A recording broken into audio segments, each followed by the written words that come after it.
Soon, just about the whole town was in on it. And today, thousands of people around Alaska take part. So how does it work? We get a bunch of guys on that rope, and we get a bunch of guys on that rope, and they lift.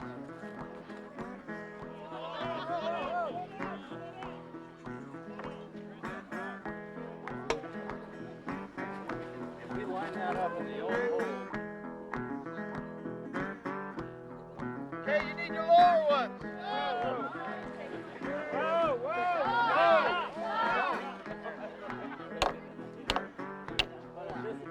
For $2.50, you can place a bet on the day, hour, and minute that you think the ice will break up on the Tanana River, sending this tripod downriver.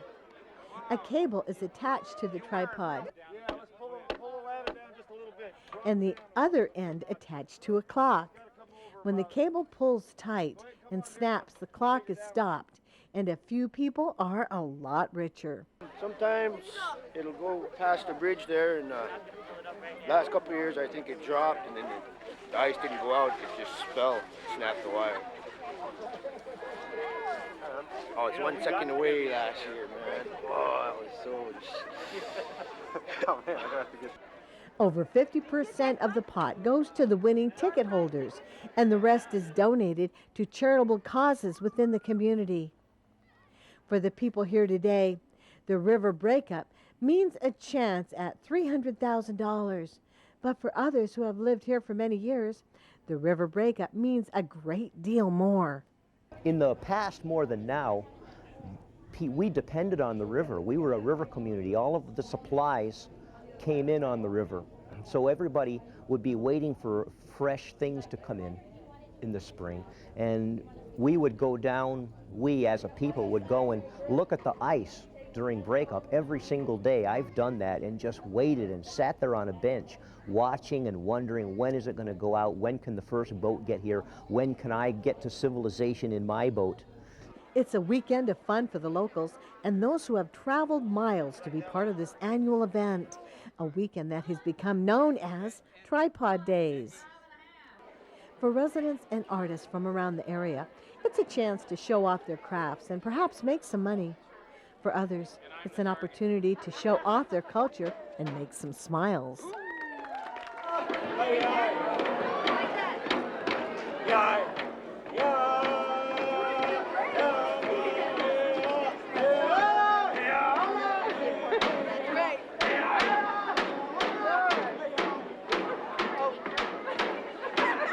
In Fairbanks, there's not a lot of dance groups that are Inupiaq, but we wanted to try and do it, so, you know, just so that people can teach their kids, and we have 2 sons, so me and my husband, and we wanted them growing up learning Inupiaq songs. But I don't know anybody else that's doing it. I try and do one-of-a-kind pieces. For Miles Martin, it's a chance to show off his artwork, his culture, and his uniqueness. This one is interesting. The sheath is a leg from a moose bone that I took away from a dog out in the street. And it was hollow, and I just put the ivory cap on it so the knife fits in it. And that's a walrus ivory tusk.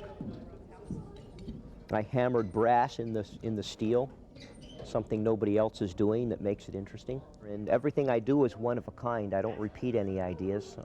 Sometimes people will buy something and say, oh, I saw what someone else got and I'd like another one. And I go, well, they bought it and that was their piece. That's what they paid for it. That's it. It was a one of a kind. There is no other. Across the way, Dennis Pungowiyi, originally from Savunga, St. Lawrence Island, takes a more traditional approach to his work. All right, I have some ivory carvings and some whalebone carvings here. I try and stick to more of the traditional carvings, the walrus and seals. I've been carving flowers since I was 12 years old, and the petals are a bluish ivory on there, and that's a very rare color to find in walrus ivory. These kids aren't chicken when it comes to the egg toss. It's a game of skill, jumping, and not cracking under pressure.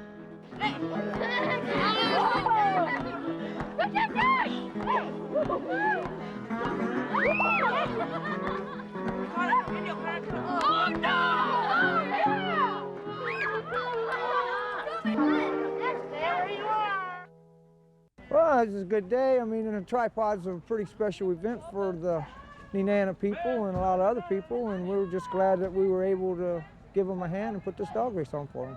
Nenana Ice Classic 60 is the name of the race, and it goes from Nenana to Old Minto and back to Nenana again. The race is going to traverse the part of it, the original 1925 Serum Run Trail.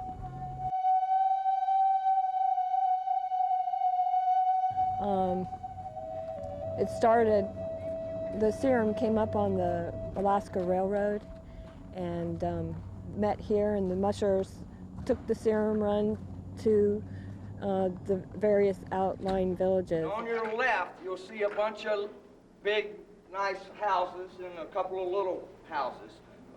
When you pass all of them and drop back down onto the river, that's when no man's land starts. You got 4 miles of good racing.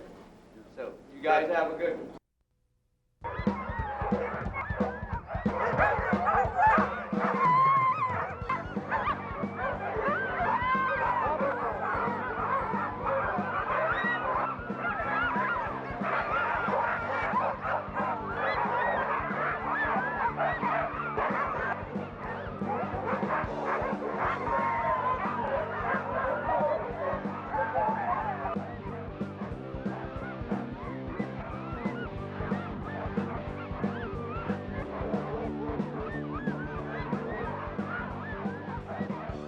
Well, you're really watching the motion of your animals. And, you know, you don't want one to step in a hole or something and come up with a little gimp and you're not noticing it. And then, you know, you're looking for clean passes and good rhythm.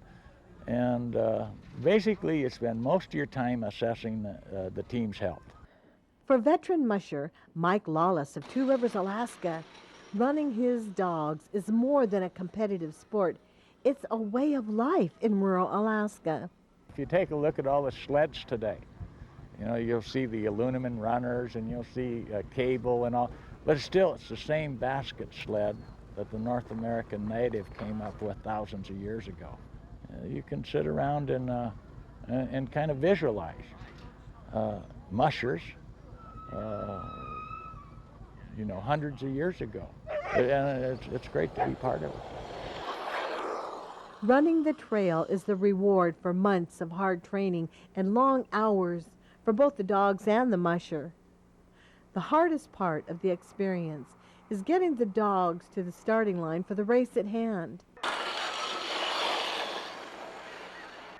But when the team leaves the line and the clock starts ticking, well, there's only one thing that can be said about that moment. It's a relief. Yeah, the energy and the hecticness of the starting line and getting to the starting line is all the work. Once you leave the starting line, you're doing what you love to do. But it's also a relief to see the finish line in sight. For these mushers, it's about the experience of living life on the back of a sled. We asked them what they thought about when they were out in the middle of nowhere, just them and their dogs. Everything from getting something to eat when I get home to not wanting to go home. You know, and then of course you focus on who's ever in front of you and who's ever behind you. I was thinking about the Iditarod. I don't know, I caught myself this morning being pretty excited and anxious, almost like I was getting ready for the Iditarod.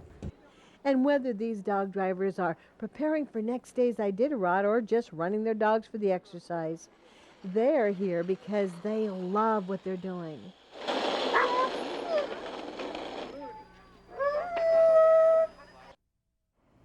Now, one of the biggest events in Nenana during Tripod Days is the 60-mile race. And this year, the Iditarod race went through Nenana because of poor trail conditions. And though the Iditarod race is over, we still like to take a look back. Some of the good folks, some local folks who participated. There's a spirit that's different in rural Alaska, and Nenana reflects that. For Palmer Savunik of Shaktoolik, Alaska, he gets to mix a little business with pleasure as he races for a worthy cause. Yeah, this year I'm running for diabetes. Traditional living prevents diabetes. Long may you run. That's my slogan from North and Sound Health Corporation, who's my sponsor. And I just want to send a message to my people up there, like the diphtheria. And diabetes is really coming on strong, 240% in the last 7 or 8 years. That's a big increase. Now is the time to take care of it, get a checkup, make sure you don't have diabetes. And type 2 is really preventable by a good diet and proper exercise. And that's my message to you from here at Nenana. Palmer is not only talking the talk, he's walking the walk, living a mostly subsistence lifestyle in Shaktoolik, keeping his dogs on the same kind of diet. Well, of course, you got your seal and chicken and beaver and everything, all the good stuff dogs need. We live on that, and living out there, we can't really afford good commercial, so we live off the land, me and my dogs. I go out to get fish for my dogs, I end up eating it. I guess that's traditional living.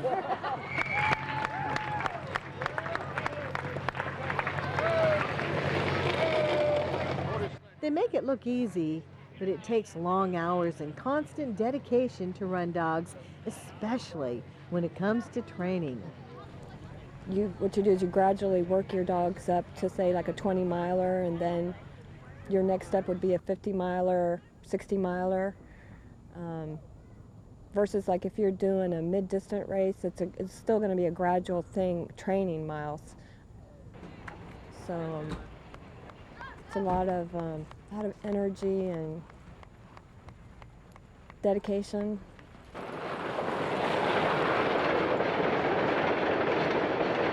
And it takes even harder training to run the world-acclaimed Iditarod. This weekend would prove to be a special Nenana Ice Classic, with the Iditarod mushers coming through Nenana for the first time in the history of the race due to poor trail conditions on the original trail. I think it's great. I think that it was a very wise decision on the Iditarod. For Iditarod musher and former Iditarod champion Jerry Riley, it was a special Iditarod race because the checkpoint was in his hometown of, yep, you guessed it, Nenana. It was good. At the beginning, it was kind of hard. It got better as we came. Jerry is very, very happy to be able to come through Nenana. He feels real good with, the race. It's easy. It certainly is easy. I didn't expect to get here by this time. I really didn't. Just so easy. Everybody else is enjoying it. And the people are enjoying it mainly because they have never seen so many dog teams in one place. He's known as the Fox. One of my favorite stories, he's out there racing, he's ahead of everybody, setting the pace. Nighttime comes, everybody's wondering when he's going to stop for the night. He stops, he makes a camp, everybody's glad, they settle down, they build a fire, they stretch their dogs out, they settle in for the night, and he packs up and takes off again. Oh, he does play fox tricks, but they all play fox tricks. This is part of the competition. You know, in any sport event, there's always some little detail that somebody has that they enjoy. Maybe trying to outguess the other person, or maybe spin a yarn or something to get them to think different. But this is just part of competition. This is just good jest and fun. But Jerry wasn't the only musher who would be racing through his hometown. Shaktoolik resident Palmer Sagunik was along for the ride to Nome by a dog sled. That's a good sign they're hungry. They want more, but they're not getting more. The unique part of the Iditarod this year was that these mushers would be taking their dogs on the same trail that was used for the diphtheria serum run, a 1,000-mile dog sled run in 1925 from Nenana to Nome, with the serum that saved the lives of hundreds of people in Nome and the surrounding areas.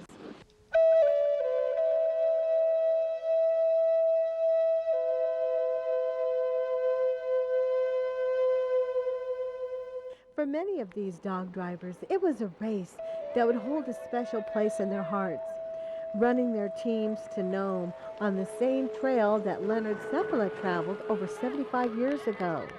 Well, that's good. The ceremony is made to save my people up in my area, and to run it again, the same trail. That's an honor for me, and I hope I make a good run of it. Win or not, it's the courage and dedication of athletes like Palmer Segunik, Jerry Riley, and the unsung heroes that puts these guys in a class of their own. At the end of the day, all of the mushers were a little tired, as well as their dogs.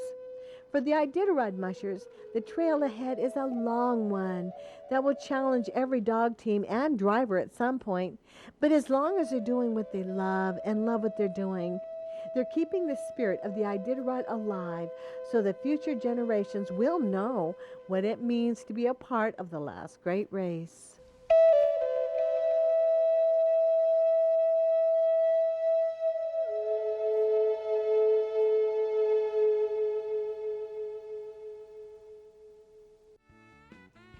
Thank you for joining us for Heartbeat Alaska, and I'd like to thank everyone that made these stories possible. And if you know someone in the armed forces that's overseas fighting the war for America, won't you please send us their picture and some information? We'd love to share them with our good viewers. Thank you, everyone, once again, and join us again for more Native news and information next week. To purchase a VHS copy of this program, have your credit card number ready and call area code 907-563-7440 or mail $20 check or money order to Jeannie Green Productions, 6216 Old Seward Highway, Anchorage, Alaska 99518. Ask for the program number listed below.